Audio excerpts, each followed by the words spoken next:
Ça commence par un rêve. Une maison, un jardin, un appartement moderne avec l'électricité, l'eau courante, une salle de bain, des espaces de jeu pour les enfants, une école, des commerces, un café. On aimerait que les lieux soient immuables, immobiles, des points de départ, des références. Mais ces lieux n'existent pas. Les espaces sont fragiles, se transforment. Nos vies, nos mémoires aussi. Nous errons parfois dans notre ville comme des étrangers, des visiteurs de passage.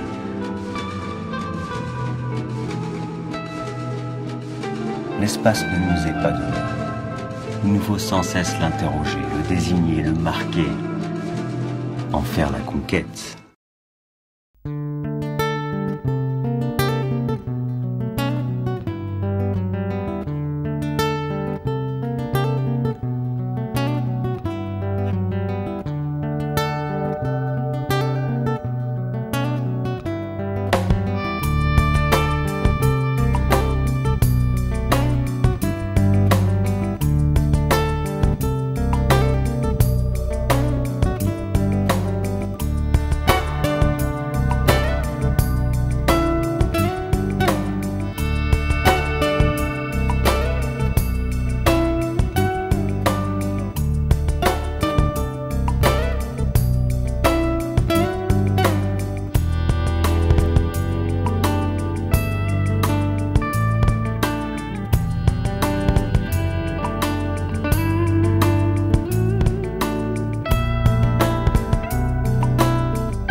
La commune d'Athis-Mons est une ville d'environ 30 000 habitants, située au nord-est de l'Essonne, en banlieue parisienne, à une quinzaine de kilomètres de Paris. Dans un triangle formé de l'aéroport d'Orly, de l'autoroute A6 et de la Seine, Athis-Mons est desservi par la ligne C du RER et traversé à l'ouest par une grande voie de circulation, la route nationale 7, qui l'irrigue partiellement sur un axe nord-sud. Son territoire est pratiquement totalement urbanisé. Ce film porte sur un quartier particulier de la commune, situé à l'ouest de la nationale 7. Il est composé essentiellement d'habitats pavillonnaires et d'ensembles collectifs gérés par les groupes immobiliers 3F, Orly Park et la TJN. Oh là là, il y en a des mains qui se lèvent. Allez, vas-y mon bonhomme. Est-ce que tous les espaces étaient construits? Oh, canon. Ouais, ici, c'était la campagne. Ici, c'était que des champs. Ici, à la place de l'école, c'était une ferme. Après, il y a eu des constructions qui se sont faites, des pavillons, des petits pavillons. Et ça avait commencé par des baraques en bois, pour les gens qui venaient faire leur culture pour la semaine. Et à ce moment-là, le samedi soir, tout le monde redescendait à Juvisy prendre le train, avec des légumes. Alors, les maisons se sont construites après. Les maisons ont commencé à se construire aux alentours de 1900, enfin vraiment le quartier, 1920. Avant, c'était un pavillon par-ci, par-là. La ville ici a explosé en plusieurs temps. Bon, il y a eu la facilité de transport qui a permis aux gens qui habitaient sur Paris ou la toute proche banlieue et de s'étaler à la campagne. Ils construisaient une petite baraque comme ça, toc, ils étaient bien chez eux, c'est tout. Mon père, au début, d'ailleurs on le voit ici, il avait des poules. Et il habitait là en 1929-30. Et moi j'y suis né. Amorcé au tournant du siècle, les constitutions de lotissements s'accélèrent entre les deux guerres. Les terres de culture sont vendues à des sociétés immobilières qui les lotissent et les revendent par petites parcelles aux propriétaires regroupés en sociétés mutuelles d'épargne. L'aménagement des lotissements se fait attendre. Celui que l'on appelle désormais le mal loti attend parfois 8 à 10 ans, sans rue, sans égout, sans eau courante, ni électricité, ni gaz domestique. Face au mécontentement, l'État est obligé d'intervenir. Les lois Sarraut et Loucheur en 1928 et 1929, permettent d'obtenir des subventions pour les aménagements. De 1911 à 1936, la commune d'Athis-Mons passe de 4 500 à 10 000 habitants. J'aime beaucoup cet endroit parce que c'est vraiment l'ancêtre du quartier pavillonnaire. On a juste en face de nous un certain nombre de petits cabanons améliorés qui ont souvent été doublés avec du parpaing mais c'est vraiment des toutes petites constructions. Ici, c'est vraiment l'exemple de ce que pouvait être le coin dans les années 30, au moment où s'établissent tous les lotissements dans le quartier. Et c'est vrai qu'ici, c'était vraiment un peu le bout du monde. La Nationale 7 n'est pas très loin, heureusement, on pouvait prendre le bus, mais sinon, il fallait aller jusqu'à la gare de Juvisy ou à la gare d'Athis pour pouvoir accéder à la capitale et au travail. Au début des années 50, malgré la reconstruction, la crise du logement devient un véritable drame national. Sur le terrain demeuré nu d'effroi et de bouillie, la société HLM Orly Park construit en 1954 47 logements de première nécessité. Le reste du terrain est acheté en 1955 par la Société du foyer du fonctionnaire et de la famille, les FFF, et la Société HLM d'Athis-Mons, la TJN, qui construit 197 logements au sud du quartier. Les premiers travaux de voirie et de canalisation débutent sur les terrains du FFF. Les bâtiments sont construits de manière industrielle, en série, mais restent limités à 5 étages, du fait de la proximité de l'aéroport d'Orly. 1267 logements sont réalisés de 1958 à 1962.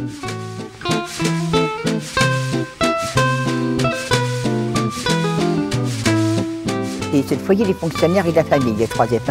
Ça avait été fait pour les personnes qui avaient été expropriées pour agrandir Orly et surtout pour les pieds noirs qui rentraient d'Algérie.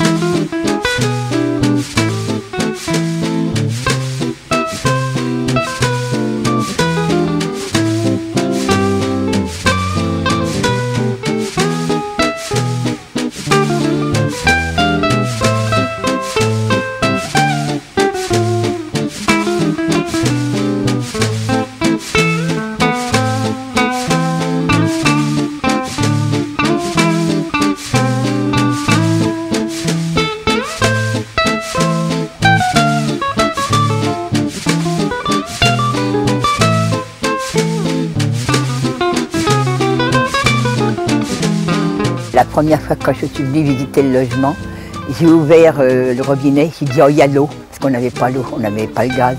Et quand on a emménagé, eh ben on se retrouvait à chaque fois, on se retrouvait tous les 4 dans la même pièce, parce qu'on était tellement peu habitués. C'était vraiment ça. C'était une époque où il y avait besoin de logements sociaux, où les gens vivaient dans des conditions d'insalubrité dans leur logement. Et en tout cas, l'émergence de quartiers comme ça, enfin ce que je vous dis, c'est pas un scoop, hein, mais l'émergence de quartiers comme ça, c'était une bénédiction pour des tas de gens. Et c'était le vrai confort, c'était des cuisines, c'était des salles de bain, c'était des vraies toilettes, enfin des chambres pour les enfants et tout. Mais ouais, et ça, on a du mal à s'en rappeler, je trouve, maintenant. Quand on avait fait le diagnostic sur ce quartier, il y avait plusieurs éléments. D'abord, c'était pas un quartier qu'on déclarait comme un ghetto. C'est-à-dire que c'était un quartier où il y avait une population installée depuis 30 ans, assez stable pour la moitié d'entre elles, et puis une autre partie du quartier dont la population tournait beaucoup, des équipements complètement obsolètes alors qu'ils étaient pourtant assez récents, et puis surtout un bâti qui... Bon, il y avait, je me souviens, rien que pour les questions de chauffage par exemple, il y avait 14 degrés l'hiver à tout casser dans certains appartements. Il n'y avait pas une situation dramatique, simplement elle était au début d'un engrenage qui pouvait le devenir assez rapidement. Dès ce début, a été lancé le chantier de réhabilitation des bâtiments, des logements, qui avait été lancé avant l'opération de développement social des quartiers. Et c'était une opération qui avait pour le défaut d'être complètement industrielle. Le début de l'opération DSQ, ça a été d'essayer de voir comment on pouvait adapter un peu en urgence une opération de réhabilitation industrielle sur un quartier qui avait déjà été construit de manière industrielle. La deuxième grande priorité, c'était la mise en place d'un réseau d'équipements de proximité sur le quartier, à destination clairement des familles. Donc, en termes de petite enfance, il n'y avait rien. il y avait tout à faire, bon, il y avait ce problème-là. Ça, c'est les premières choses qui ont été faites très rapidement, c'est vraiment venu assez vite. Mais c'était des choses, c'était du rattrapage de l'essentiel, quoi. C'était du dû et pas du en plus, quoi. Donc après, très rapidement, on a pris thème par thème et ont été mis en place des ateliers pour les enfants, pour les adultes, la rénovation des services autour le gymnase, les sports, enfin, tous les services un par un, on les a pris et il y a sûrement maintenant un des meilleurs réseaux de services publics de proximité dans le quartier. À mon avis, il est bien meilleur qu'en centre-ville, bien meilleur que dans pas mal de quartiers. Et en plus, alors ça c'était une chance, on l'a trouvé comme ça, on a juste poussé, un centre commercial qui va bien, c'est un gros pôle d'attraction. On est loin de tous les centres-villes en fait. On est loin du centre de Paray, loin du centre d'Atis, on est loin du centre de Juvisy et on touche ces 3 communes à moins de 500 mètres. Donc en fait, on est un centre secondaire qui est mieux que les centres primaires presque. Donc là-dessus, c'est un vrai point d'appui. Les gens me disent souvent, quand je demandais, mais pourquoi vous allez à Attaque plutôt qu'à Carrefour? Parce que quand même, il y a Carrefour pas loin. Ben, quand même, d'abord là, on trouve tout quasiment, autant qu'à Carrefour, sauf qu'on en sort avec un chariot qui coûte moins cher parce qu'il y a quand même moins de tentations, quoi. Il y a la ludothèque, la bibliothèque, il y a l'espace Goscinny, On a la mairie il y a la mairie annexe, il y a tout, on a un centre commercial, je suis désolée, on est bien ici, pourquoi on irait vivre ailleurs? Même moi je suis en pavillon, regardez, je viens ici. Ah ouais, elle est toujours là. Villiers. Non, c'est vrai que moi personnellement j'aime ma cité. Il faut le dire, c'est important. Bien que situé aux marges de la commune, le quartier possède une position privilégiée par rapport à son environnement. La proximité de la route nationale 7, qui relie Athis-Mons au pôle d'Orly-Rungis, fait l'objet d'une attention toute particulière des pouvoirs publics en matière de transport et d'aménagement économique. C'est sur la route nationale 7 que se situe le marché récemment rénové et que s'est implantée la supérette Leader Price.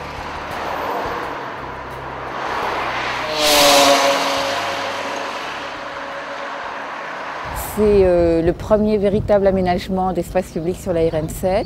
On a décidé de consacrer donc le fond de la place au commerce, marché 2 fois par semaine et supérette ouverte tous les jours, et toute la partie avant consacrée stationnement et espace public.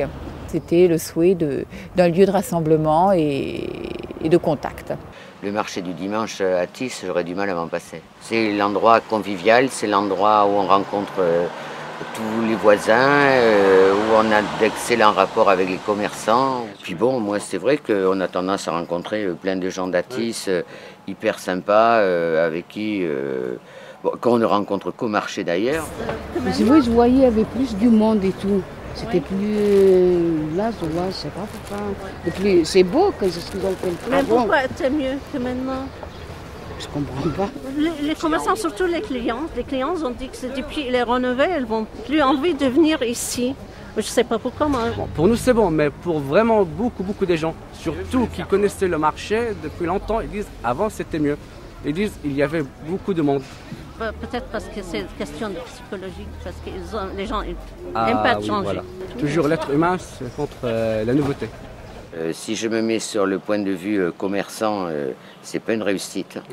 Il y fait très froid l'hiver. Ils n'ont pas su aménager quelque chose de protecteur, alors aussi bien pour les clients que pour eux qui sont debout. Et bon, il est très étroit au point de vue allée. Parce qu'entre les caddies et les trucs comme ça, c'est très étroit. Soit il allongeait un petit peu, soit il faisait des allées plus larges. Mais on s'est rendu compte, parce que c'est existant dans d'autres endroits, qu'une supérette est un attrait pour le marché et vice-versa.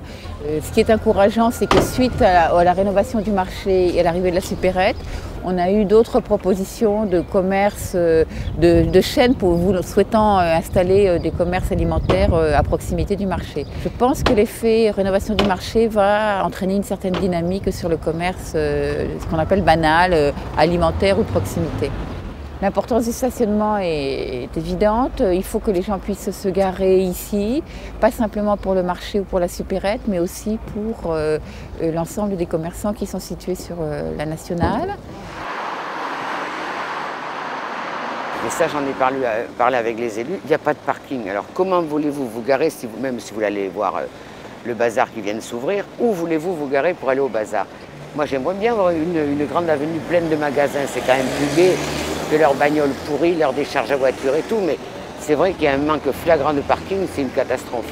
Il n'y a pas énormément de commerces, si, il y a quand même des grandes structures. Les gens ne vont pas tous forcément aux petits commerces.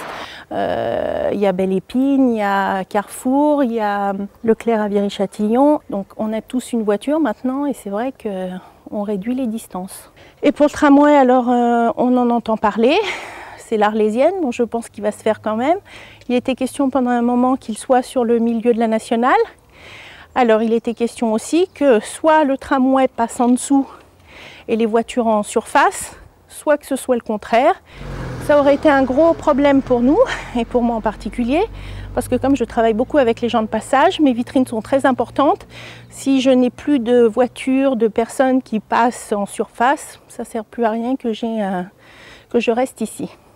Il faut savoir que pour ce qui concerne les déplacements banlieue-banlieue, à l'horizon 2015, qui est à la fin du schéma directeur, il est prévu une augmentation des déplacements de 50% et la voiture particulière représente 20%. Donc il est important de travailler à une alternative pour répondre à cette demande de transport, de mobilité, et les transports collectifs, bien évidemment, doivent occuper une part très importante. C'est donc dans ce contexte qu'intervient le projet de tramway qui reliera à terme Villejuif à Juvisy, avec en première phase un scénario qui se limite dans un premier temps, mais ce qui est quand même déjà important puisque c'est plus de 11 km jusqu'à Athis-Mons.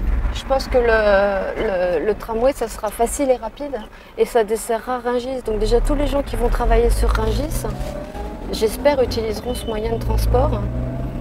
Tous les gens qui vont sur Orly, c'est pareil. Il n'y a pas de moyen de transport rapide.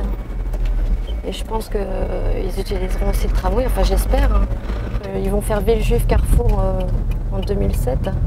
Et après, la pyramide, c'est-à-dire à côté de ce quartier là où nous on vit, je sais pas, peut-être 3 ou 4 ans de plus. C'est un secteur qui évolue beaucoup et qui est très recherché. Les gens viennent, on est aux portes de Paris, on a tout à portée de la main. Donc effectivement, tout s'achète. Beaucoup achètent des vieilles maisons, toutes petites, pour les agrandir parce que bon, tout a pris de la valeur. Des jeunes couples, des familles nombreuses qui cherchent aussi à se loger. Ça brasse beaucoup. J'ai l'impression que là, il y a un changement de population ici, vu le nombre de maisons qui sont à vendre. Et je crois que si on leur posait ou on avait posé la question aux gens pourquoi ils vendaient, j'ai l'impression que beaucoup diraient que ça devient un peu trop grande banlieue. Et puis, bon, il y a tous les événements qui se passent, hein, tout, bon, ça aussi, ça n'encourage pas les gens à rester sur place. Il faut être honnête. On ne va pas reparler d'insécurité, mais c'est un peu ce principe. Les gens, s'ils viennent à la campagne pour être tranquilles, c'est pas pour être agressés. À une époque, les gens étaient assez solidaires les uns pour les autres. Bon, s'il y avait un problème, ils étaient là. Mais maintenant, on est devenu tellement individuel que les gens ne se sentent plus en sécurité parce qu'ils ne peuvent plus faire appel. On a un quartier qui est pas complètement longiligne, il est il y a un centre. Hein. Et donc on a mis beaucoup d'équipements de proximité au centre. Et on se disait autour il y a le pavillonnaire, et ces équipements, il n'y a pas de raison qu'ils soient que pour la cité. En fait, là-dessus, on a été un peu surpris quand on a regardé précisément, en regardant les adresses des inscrits à la ludothèque, à la bibliothèque, aux ateliers enfants, aux ateliers adultes, on retrouvait quand même essentiellement que des gens de la cité et que le pavillonnaire autour avait le sentiment que les équipements de la cité, c'était pour la cité, et eux, ils préféraient presque aller au centre-ville, beaucoup plus loin, mais ce n'était pas leurs équipements. C'est là où on voit la ségrégation qui se fait de façon naturelle, alors que ce que c'est j'ai peur que mes gamins soient agressés par des gamins du quartier. Bon, c'est des peurs. Il y en a qui le disent, hein, je crois, qui ne l'écrivent pas, mais qui le disent. Ils ne veulent pas que leur enfant soit mêlé à un certain type de population dite défavorisée ou d'origine étrangère. Alors que, bon, il ne faut pas exagérer, c'est pas le Bronx quand même ici, hein. Loin de là, bien loin de là. Il arrive fréquemment que les enfants de la rue Frugier qui font partie du secteur scolaire demandent des dérogations pour Jules Ferry. Hein. Moi, avec beaucoup d'humour, il m'est arrivé de dire que je trouvais que c'était incroyable le nombre de grands-parents qu'il y avait sur le secteur de Jules Ferry. J'ai connu ça, c'est toujours comme ça dans les quartiers. C'est une particularité, c'est-à-dire que le quartier qui a mauvaise réputation, les autres qui sont ni mieux, ni pire, ni je ne les juge pas, hein, ne veulent pas aller là-bas. C'est comme ça. Alors ici, vous voyez le côté balcon. Balcon très près, les gens ont l'impression d'être un peu surveillés. Donc on s'est dit que pour l'avenir, on s'arrangeait que pour ici, ce soit plutôt de l'autre côté ou sur le bord, mais peu devant, pour que les gens n'aient pas le sentiment de se sentir un peu épiés, quoi. Madame Noël, machin chose truc là, s'est mis dans l'idée de loger, moi j'appelle ça les vanifiés, pour les donner à ces gens-là qui ont tout détruit, qui ont tout cassé et qui ne payent rien. Moi je paye mes impôts et mon argent à moi, voilà. Toutes les personnes qui sont habitantes du secteur, qui sont d'Atis, un petit peu partout, et toutes à l'unanimité m'ont dit d'éviter les FFF. Dès que je disais les FFF, quand on me demandait où c'était le mot tabou. Mais c'est vrai que bon, il doit se passer des choses, mais enfin bon, c'est pas non plus la zone, c'est pas les Tarterets.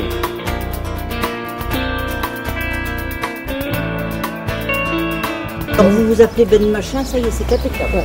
Comme je dis, vous avez droit être français, ça vaut plus la peine de Et vivre voilà, en France exactement. maintenant. Parce que beaucoup, ils se cassent, même des carreaux. Même Eh bien, c'est alors, bien, alors évidemment. Ils volent maintenant. Voilà, alors il y a un petit noyau qui fait ça, mais pas tous. Oui, et oui, alors, je suis d'accord, on les met tous dans le même bain. Et puis, c'est les familles qui sont en train. Attention dans ce que je vais dire. On dit, c'est des étrangers. Voilà ce qu'on dit, vous comprenez? Parce qu'il y a un petit noyau qui embête tout le monde. Bon, il faut admettre que les 3F, c'est pas les philanthropes. Alors, qu'est-ce qu'il fait? Qu'est-ce qu'ils font? Il loue à des personnes qui veulent bien le prendre. Bon. Et il se trouve que c'est des personnes qui n'ont pas des gros revenus, mais du fait de ce qu'ils ont comme aide et tout, qui peuvent le prendre. Donc, évidemment, c'est comme ça qu'on a eu énormément d'immigration sur la cité. Et c'est pour ça que les gens râlent. Mais les Français ne veulent plus venir. Alors, c'est un cercle vicieux, que ça fait les ghettos. Chaque communauté reste entre eux. Ils restent entre eux, c'est vrai même ça. Que maintenant, même là, on sent que chacun... oui, ils restent entre eux. Chacun chez soi même. Voilà, c'est ça. Il y a un événement, on se retrouve, il n'y a pas d'événement, c'est terminé. Exactement. Chacun reste chez soi. Enfin, c'est vrai que c'est je sais pas, arrivé à un moment où à un temps donné, il y a eu un éclatement. Il n'y a pas d'état d'association dans l'ensemble. Ou tout au moins, quand elles y sont, on ne sait pas ce qu'elles font. Il n'y a pas assez... Voilà, on ne sait pas. Et tout à l'heure, quand vous parlez, vous disiez c'est chacun pour soi. Moi, quelque part, je le ressens parce que je ne suis pas dans mon collège du secteur. Normalement, je suis censée être à Doualande, mais je suis à Ronsard. Et là-bas, on me dit ouais, où t'habites? Je leur dis au 3F. Ils me disent oh là là, il y a beaucoup de voyous, t'as pas de chance. Ouais, moi, j'y mettrai jamais les pieds là-bas, j'ai trop peur. Des fois, je leur explique que c'est pas vrai, mais bon. C'est pas ce qu'ils imaginent. Ouais, ils se font des fausses idées. Alors moi j'habite pas très loin de la gare d'Atis, au Clos Perrault. Il se pose un certain nombre de problèmes depuis quelque temps. Les automobiles sont systématiquement visitées ou vandalisées. Il va y avoir une réunion de la copropriété et bientôt, il y a des copropriétaires qui vont dire il faut fermer le Clos Perrault. Pourquoi? Parce qu'il y a des gens extérieurs qui viennent, qui vandalisent, et les gens disent c'est les gens de la Cité Bleue ou les gens des F. C'est-à-dire que, vous voyez, on stigmatise géographiquement d'où vient la délinquance. Là, c'est Orly Park. Là, c'est la Tégienne. Les petites maisons, c'est aussi Orly Park. Ce sont donc deux bailleurs différents. Voilà, c'était comme ça, jusqu'au bout. Sauf que les gens ont trouvé... Alors là, je ne vais pas dire si ce sont les jeunes qui ont cassé, mais peu importe qui c'est, ils ont trouvé que c'était beaucoup plus facile quand il fallait aller à Attaque, à la Poste, sans voiture par exemple, pour les personnes qui ne sont pas motorisées, avec le caddie. Pour rejoindre Attaque, il est beaucoup plus simple de passer par là. Donc un jour, ça s'est trouvé cassé. Et tout le monde l'emprunte, y compris ceux qui aujourd'hui disent « Ah, on a demandé que tout soit fermé ». Pourquoi? Parce que l'été dernier, donc au mois de mai, sont arrivés une bande de jeunes qui se sont installés là et là. Les jeunes, d'accord, ils viennent, ils font peut-être un peu de bruit avec la musique, mais il faut bien qu'ils soient quelque part. Parce que même si vous fermez le passage, ça n'empêchera pas les jeunes de venir dans le coin. Plutôt que de fermer un passage, de la laisser ouverte et puis que les gens puissent avoir un moyen de communication par là, pourquoi fermer ça? Parce que si on ferme là, à ce moment-là, il fallait mettre une fermeture de l'autre côté puis mettre en cité privée. Ah, voilà. Alors, ici, on est dans un des lieux les plus compliqués de la ville parce que c'est un lieu qu'on avait fait aménager pour que justement ce soit un lieu convivial et c'est devenu manifestement un des lieux où les problèmes de délinquance et d'économie parallèle se développent de manière tout à fait alarmante au point que les deux maisons, les deux cages d'escalier qui sont ici sont extrêmement perturbées au quotidien et notamment le soir par le fonctionnement de groupes qui se scotchent ici. Alors on en est arrivé à l'idée qu'il fallait créer ici une fermeture en dehors des heures scolaires de cet espace entre ici et l'entrée là-bas. Mais alors évidemment, on ne veut pas faire des fermetures urbaines qui n'ont pas de sens, qui soient simplement pour interdire, d'autant que ce genre d'exercice a des limites. On va faire sur tout ce grand site autour de l'école Branly le principe des villas historiques. Et on va remettre ici une grille de type celle qu'on a à la Villa Jeanne, c'est-à-dire en fer forgé avec un certain look particulier, qu'on appellera Villa Branly. On entend souvent, tiens, il fait toujours des travaux vers les autres côtés. Bon, est-ce que c'est vrai ou est-ce que les projets sont repartis équitablement dans la ville? Ça, je ne suis pas au courant. Est-ce que c'est juste mettre quelque chose de joli devant pour derrière ne faire rien? Non, c'est là, c'est qu'à force de faire des vitrines, partout on trouve après les ghettos qui se forment derrière. Et ça, c'est quelque chose que les techniciens doivent tenir compte de ça. Est-ce que c'est un problème de moyens? Est-ce que c'est un problème de volonté de favoriser un quartier par rapport à un autre? Ça, je ne sais pas. Mais nous, on a quelquefois des familles qui sont dans le pavillonnaire, qui vont bien moins bien que des familles qui habitent dans le quartier, dans la cité.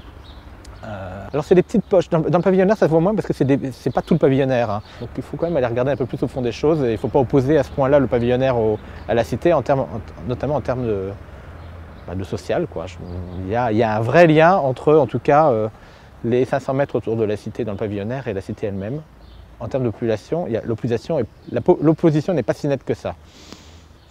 Après la première phase où on a réhabilité le quartier et mis beaucoup d'équipements publics, on s'est rendu compte qu'en dépit de tout ça, on avait quand même une composition sociale qui continuait à baisser en termes de niveau de vie des gens et à s'homogénéiser.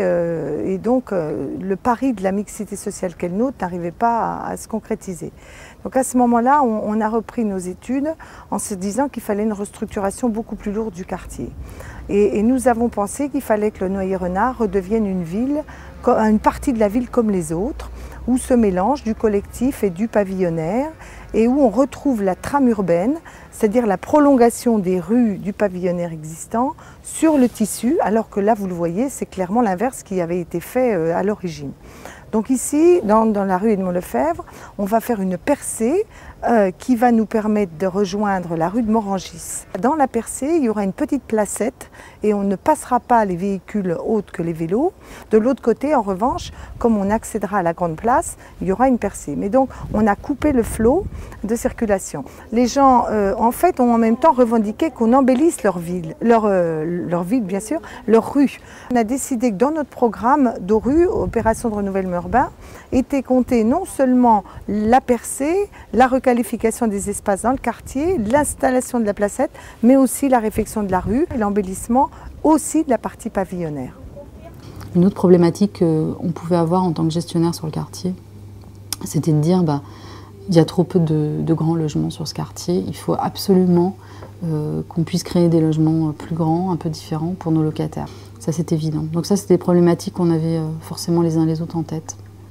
Puis le but aussi, elle vient vraiment de l'uniformité, c'est-à-dire on a ces bars qui font je ne sais pas combien de mètres, mais qui font parfois plus d'une dizaine de halls, qui sont toutes les mêmes. On voit bien que maintenant, on a quand même besoin d'un peu plus de convivialité et de différenciation, quoi. Donc on s'est un peu lancé dans la restructuration urbaine en ayant ces thématiques-là en tête et en les donnant aux architectes qu'on a consultés à l'époque. dans le cadre d'un concours. Donc la matérialisation qu'on peut en voir aujourd'hui, c'est vraiment ces petits jardins qu'on a créés à l'avant et à l'arrière des bâtiments. Ça se situe avec des petites unités, des unités de 20 logements, puisqu'il y a 2 escaliers qui sont concernés. On crée des jardins à l'avant, on crée des jardins à l'arrière. Seuls les locataires disposent de leur jardin, notamment à l'arrière. Seuls ces locataires-là peuvent y entrer et en disposer. Ce qui nous a permis aussi d'amener le tri sélectif. Donc les gens sortent par leur escalier et puis déposent par les trappes d'accès leurs ordures ménagères selon ce qu'elles sont. Le but de l'opération, c'est que les locataires s'approprient leur espace et puis l'utilisent comme ils le souhaitent. On a proposé, dès que les jardins ont été terminés, pratiquement aux locataires un certain nombre de choses. Ils pouvaient choisir entre étendoirs, mobilier de jardin, jeux pour enfants. Alors en fait, c'était assez marrant parce qu'on a interviewé entre guillemets les habitants de 2 résidences qui ne souhaitaient rien. Par exemple, la démarche des locataires ici qui ne voulaient rien, c'était de dire sinon ça veut dire qu'il y a une seule famille qui veut s'approprier le jardin et il n'y a pas de raison quoi. Mais bon, enfin pareil, c'était de dire autour du grillage, vous mettez des trucs qui ne permettent pas l'intrusion. Alors que nous, notre but, il n'était pas sécuritaire. Si ça apporte un sentiment de meilleure sécurité, c'est quand même pas si mal que ça, quoi. Parce que c'est dans l'air du temps. Il y a beaucoup de gens qui nous mettent des barreaux, on va se retrouver prisonniers, on va se retrouver enfermés. Et puis au final, c'est pas vilain en fait. Je crois que c'était la première impression de départ. Et puis bon, le fait qu'il y ait les interphones, double entrée, en fin de compte, ça leur déplaît pas non plus. C'est vrai que c'était fait pour rapprocher les gens. Et chez nous, ça les a divisés. Du fait qu'il y a des chiens. Non mais, vous allez dire c'est idiot, mais du fait qu'il y a des chiens, les gens avant, ils sortaient leurs chiens. Maintenant, ils les laissent aller dans le bas, dans les jardinets. Alors bon, donc ceux qui n'ont pas de chiens, ils râlent. Un petit peu logique. Franchement, ils mettent de l'argent, les trucs qui servent à rien, quoi. Parce que les grillages, ils nous font des grillages, ok, ça fait joli à l'œil. L'œil des gens, les gens y passent, ça fait joli. Mais nous, rentrer chez nous, vous voyez l'état de nos logements. Vous savez, c'est vieux, c'est... Franchement, c'est pas question le gardien, il lave pas, ou le gardien, il vient tous les jours nettoyer, mais il peut rien y faire. Ouais, vous pouvez descendre avec moi, il n'y a pas de problème. Regardez les cartes, tout est éclaté. Regardez, ça pue, tout est niqué. Regardez, par vous-même. Au lieu de refaire des grillages, Regardez, la preuve, ça c'est le truc du gaz. Ce que je veux dire, normalement c'est fermé, regardez, il suffit qu'il y ait un petit là, regardez. Il allume ça, on pète tous. Tu sais, des trucs tout cons, regardez, les trucs électriques, je vous dis, ça fait des années que... Voilà, regardez, il n'y a plus de fenêtre, il n'y a plus rien. Faut leur dire qu'ils fassent des trucs pour les jeunes, ce sera plus intéressant. Les parties communes ont été repeintes, ça c'est bien, parce que ça fait quand même... C'est toujours agréable de vivre dans quelque chose de propre, même si... Je pense que l'idée d'HLM, bon, c'est pas parce que c'est un HLM que ça doit être sale. Ouais.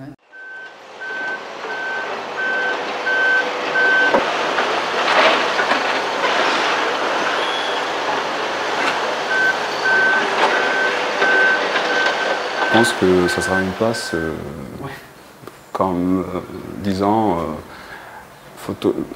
il faut essayer d'imiter Paris, des entrées comme ça, des rues qui convergent vers une place. C'est l'idée, mais c'est pas Paris, mais quand même.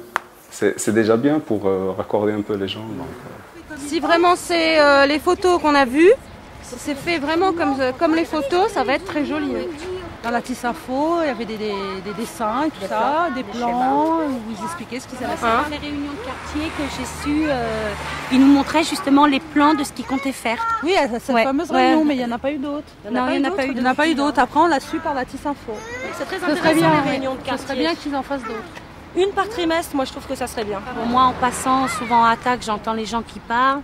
Ils en ont marre des travaux, tout ça. Il faut qu'ils comprennent que s'ils veulent avoir une cité propre et belle, il faut qu'ils prennent leur mal en patience. Ça se fait pas en un jour. Ça se fait pas en un jour. Parce que depuis le temps qu'on avait cette place avec les espèces de bouts de cailloux là, incrustés dans le sol, tout ça, même les enfants ils pouvaient pas marcher, ils glissaient. C'était un vrai casse-figure.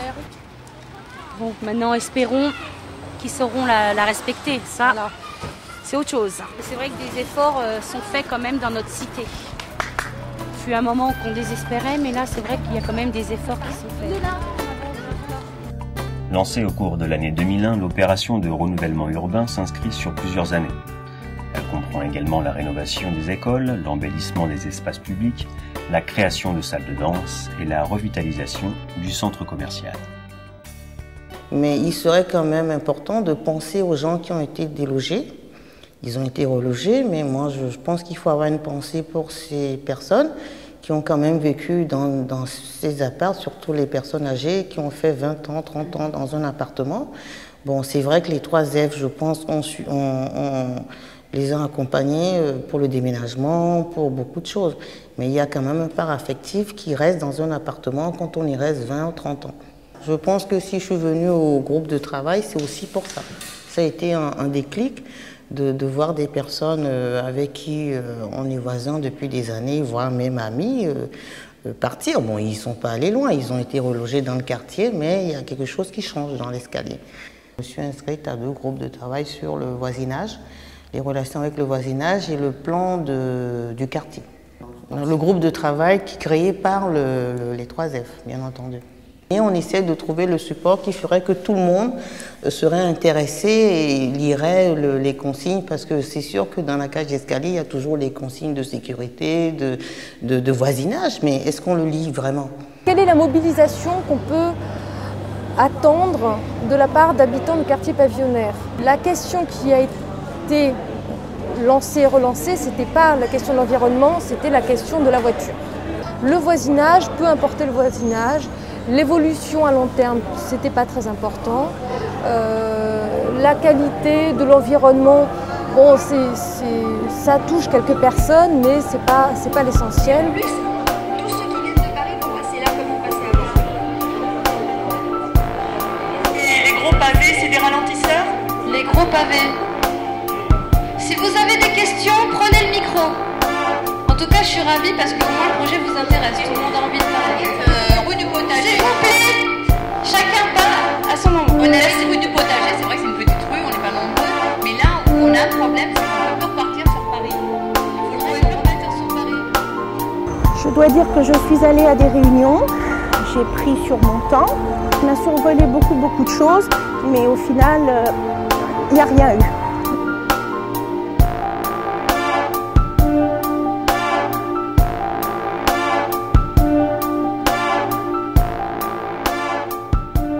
On ne peut pas traiter la zone pavillonnaire comme une enclave, entre guillemets, réservée. Donc il faut effectivement accepter un certain nombre de choses, de circulation, d'échanges. Mais à contrario, il faut aussi effectivement donner du qualitatif à cette zone et redonner la place aux piétons et aux habitants. La clôture est un élément très important de la zone pavillonnaire. C'est souvent la première image du pavillon. Généralement, les pavillons sont bien entretenus. La diversité est agréable à regarder. Au printemps, la végétation est tout à fait présente et très intéressante. Le côté végétal est quand même ce qui est caractéristique des zones pavillonnaires, ce qui est l'attrait et pour les habitants et pour les personnes qui se promènent. Et donc, à ce niveau-là, c'est là, à mon avis, qu'il y a un effort important à faire. Non, moi, le mur plein, c'était... En plus, bon, moi, je suis quand même quelqu'un d'ouvert. C'est pas le fait de se retrancher derrière un fort pour pas qu'on nous voit, pour pas qu'on voit notre vie. C'était plus le sentiment de ma petite propriété. C'était un peu ça, pas dans le... Voilà. Je suis tranquille dans ma petite propriété, j'ai mon petit mur. Bien évidemment, dans les réunions publiques, bien souvent on se retrouve devant un dialogue de sourds entre d'un côté des élus, des techniciens qui essayent de réfléchir à un aménagement global du quartier, que ce soit en termes de circulation, d'espace public ou d'environnement, et puis de l'autre côté des habitants qui ont choisi d'habiter dans le pavillonnaire essentiellement pour ne pas dépendre du monde extérieur, pour aménager librement leur espace. Et qui, du coup, vont être irrités parfois par une réglementation un peu trop stricte et qui vont difficilement s'investir dans une réflexion collective.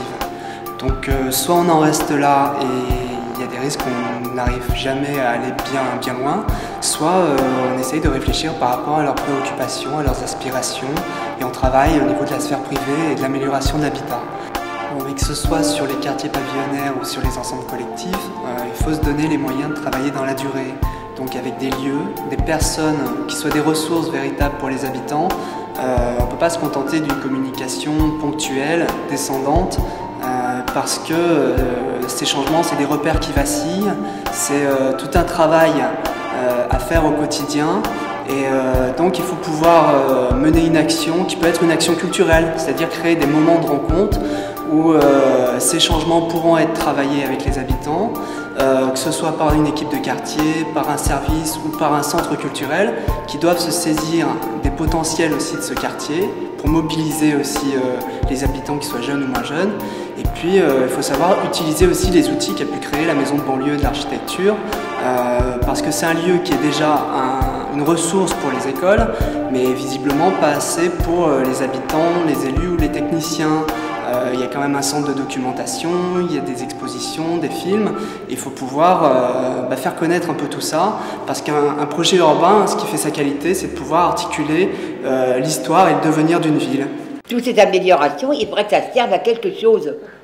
C'est-à-dire qu'il y ait quelque chose qui soit dessus. Des groupes ou quelque chose, et ça il faut une animation. Et ça il faut une animation. Et vous avez des souvenirs des fêtes ici, sur le quartier? C'était génial. Je trouve que là ça a changé. C'était génial. Une toute petite chaque fois. Le truc breton qui est venu. Sur la place. Sur la place. C'est de la gladiature. Mais sur la place près du Suma. Plein de stands et tout. À l'époque où ça s'appelait Suma, il y avait les cartes des Bretons qui arrivaient et toutes les femmes étaient habillées, mais vraiment traditionnelles. Moi, ce qui m'a beaucoup touché, c'est ce qui était sur la place. Les fêtes de quartier qui faisaient sur la place. Il n'y a plus rien. Avant, il y avait plein de trucs. On faisait sur la place et tout le temps. Moi, finalement, je suis arrivée en 92. Et je pense que ça s'est arrêté, je crois, la dernière grande fête en 96. On a arrêté cette fête, c'était au moins ce rendez-vous annuel qui était important. Et ça se voyait, c'était dehors. Mais attends, il y a aussi ce qu'il y a, c'est qu'il n'y a plus d'équipe de quartier en face. Et ça manque. Je dirais, il n'y en a plus. Et ça manque. Moi, je dirais que c'est symbolique d'une équipe municipale qui hésite. Là, en ce moment, mais la politique est en train de se redéfinir, qui hésite sur la manière dont elle a envie de lancer une politique publique sur ce quartier. Il y a eu une histoire là, qui a duré 10 ans et c'est normal que l'équipe municipale se redise « bon, on en est où? Qu'est-ce qui a marché? Qu'est-ce qui n'a pas marché? Vers quoi on veut aller ?» Simplement, il ne faut pas qu'ils réfléchissent trop longtemps parce que la population, elle est là en permanence, quoi. Le fait que les services publics, eux, soient un petit peu en baisse de régime, les services publics de proximité, alors que il y a quand même des travaux qui montrent que la municipalité investit, les 3F investissent, il y a des travaux importants sur le quartier, ça ne compense pas.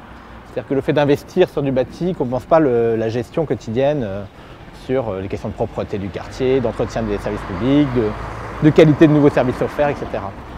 Il y a quand même un équilibre à trouver, pour l'instant il n'est pas trouvé, entre la présence de la mairie et la présence des 3F.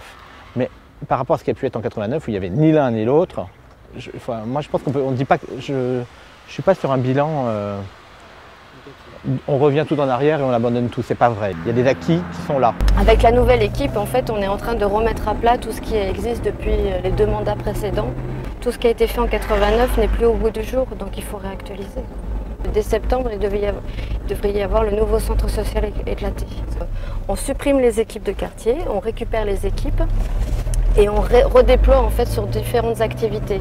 Donc on va essayer de retravailler principalement sur l'enfant, la famille, en proposant des activités différentes. On conservera les activités jeunes, mais ça sera travaillé avec le pôle jeunesse qui est en train aussi d'être fait.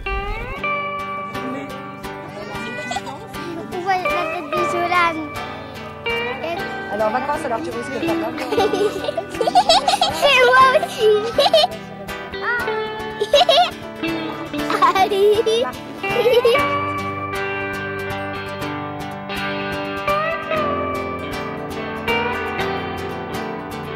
On a remarqué qu'il y avait beaucoup d'enfants en bas âge livrés à eux-mêmes. Et on voulait essayer d'inculquer à certaines mamans du quartier que les enfants à partir d'un certain âge, ils n'ont rien à faire dehors tout seuls. On se mettait toutes ici et on inscrivait le nom des mamans qui venaient, donc c'est comme ça qu'on a fait des connaissances. On avait un grand panneau avec le règlement du jardin d'enfants. Et c'est sur la butte donc on a fait ces fameux pique-niques qu'on vous a dit. On a réuni plein d'habitants du quartier qui venaient voir ce qu'on faisait. L'association est arrivée après. Et, je crois que c'est l'école qui fait connaître tout le monde. Moi j'ai ma fille qui était à l'école là, donc on arrive, on lit connaissance obligatoirement. Là maintenant, on voit des enfants un peu partout et il n'y en avait pas. Nous, quand on est arrivé, il n'y avait que les 2 nôtres. C'est vrai que c'est l'époque des rollers, des patinettes, enfin de tout ce qui bouge.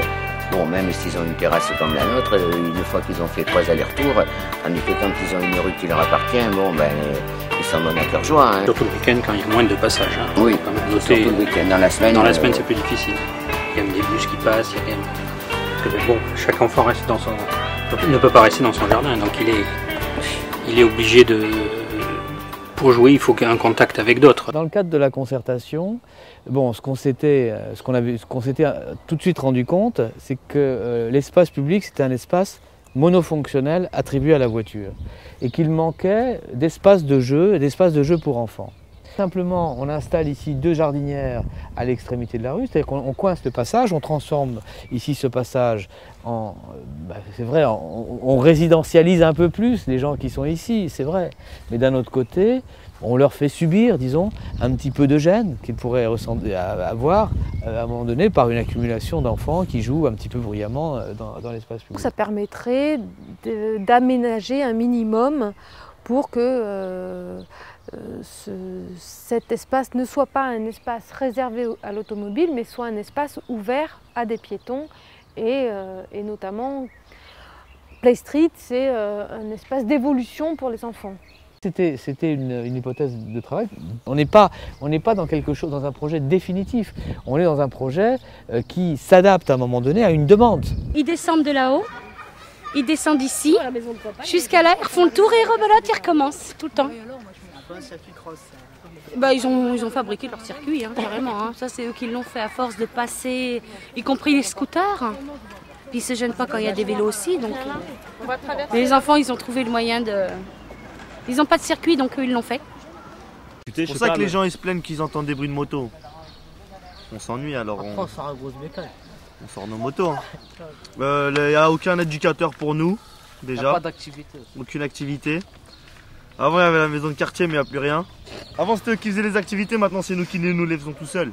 Je suis agent de médiation sociale, moi. Je travaille dans les bus scolaires de Delalande et on est là pour tempérer les choses parce qu'avant il y avait énormément de raquettes, les chauffeurs étaient agressés, les bus étaient cassés, c'était des insultes à n'en plus finir. Ils ont essayé de mettre des jeunes, ils ont essayé de mettre des... Et en fin de compte, ils se sont rendus compte que c'était les mères de famille qui portaient le plus le poids parce qu'ils nous respectent. D'abord ils nous appellent les mamans du bus. S'ils veulent aller au cinéma, il faut qu'ils aillent sur Belle-Épine. S'ils veulent aller à la patinoire, bon c'est vrai qu'on a la patinoire qui est pas très loin, il y a la piscine aussi qui est pas très loin. Il y a, mais ils n'ont pas de structure vraiment adaptée pour eux. Il faudrait peut-être, je sais pas, essayer d'avoir une réunion avec des ados, savoir exactement ce qu'ils voudraient qu'on fasse pour eux. Il y en a beaucoup, ils sont dans au ZEF, il y en a beaucoup, ils sont dans la musique. Ils sont dans la musique, la chanson, le rap, et il n'y a rien du tout là-dessus. Il y en a pas de beaucoup dans la musique. Il y en a même qui ont tourné des clips pour des chanteurs ici. Parce que justement grâce aux ateliers de danse et tout ça, il y en a, ils sont venus chercher des danseurs pour jouer dans les clips. Ouais. Ça c'est bien. Ça c'est bien. Mais faudrait qu'ils développent plus. Il y a beaucoup de sport à Annecy. Ça pour les jeunes, ils veulent y aller, il y a quand même du sport. Donc ils veulent y aller. Hein. Oui, mais je trouve que ce qui est bête, c'est qu'il y a beaucoup de sport, mais par exemple, on fait de la boxe. Il n'y aura pas de tournoi où on peut aller regarder. Alors, s'il y a des gens qui font de la danse, il n'y aura pas de spectacle de danse. Ça sert à rien d'en faire si on ne peut pas monter sur scène et le montrer. Pour les garçons, il y en a les footballs, il y en a les gymnases, les box style, il y en a tout. Mais les filles, il n'y a rien. Ouais, moi en tant qu'adolescent, c'est vrai que je fréquentais beaucoup et j'étais très attaché à cet endroit, tout simplement parce que c'était la piscine et puis en plus on rencontrait des gens qu'on n'avait pas l'habitude de voir dans le quartier. Disons que c'est un équipement qui permettait quand même la rencontre entre des gens du pavillonnaire et les gens du quartier. Là, à la place de la piscine, on a une salle de musculation. Mais bon, c'est vrai que ce qui est regrettable, et du reste, certains jeunes nous le disent à travers, par exemple, notre journal associatif, mais qui donne aussi la parole aux habitants, aux jeunes et moins jeunes, aux mamans. Et puis là, il y a un jeune qui nous dit « Moi, j'aime le sport, mais je suis contrarié ». Bon, il n'a pas dit contrarié, mais on n'a pas pu mettre ce qu'il a dit. De voir que dans mon quartier, malgré que nous ayons une belle salle de remise en forme, je ne peux y aller car elle est ouverte que 2 jours par semaine, de 12h à 16h. Et moi, j'ai encore la chance de travailler à ces heures-là. Donc voilà, c'est vrai qu'il pose bien le problème, quoi. Je pense qu'il y a tout, ils font de tout. Hein. Ils font du foot, de tout, des sports individuels, ils font de tout, il y a de tout franchement. Mais c'est seulement les fréquentations, quoi, c'est pas ça. La cité, c'est fait juste pour dépanner, parce que c'est pas cher le loyer, tout ça, donc c'est pas une vie. Hein. Moi personnellement, dès que j'aurai les moyens, moi je vais habiter à Paris-les-Postes. C'est tranquille, là-bas il y a des pavillons, on sera pas dérangé, rien du tout. J'étais aux Zèves, j'habite maintenant à Paris-les-Postes. T'as vu, elle a pris des beaux machins à Paris-les-Postes, elle maintenant. Hein. On va Paris-les-Postes. Bon, je pense que disons mais pourtant, mes enfants, ça leur manque et ils viennent tout le temps ici. Chaque fois, ils me disent maman, je vais au Zef. Je dis attends, maman, je vais au Zef, je peux pas. Et il peut pas couper. Il a du mal à rester sur Paris-les-Postes. Je peux pas rester toute une journée à Paris. Moi, vers 5h, je reviens au Zef. Franchement, honnêtement, je me vois pas déménager des Zef. Je suis trop attachée. C'est une ambiance, c'est mes racines, je peux pas quitter les Zef.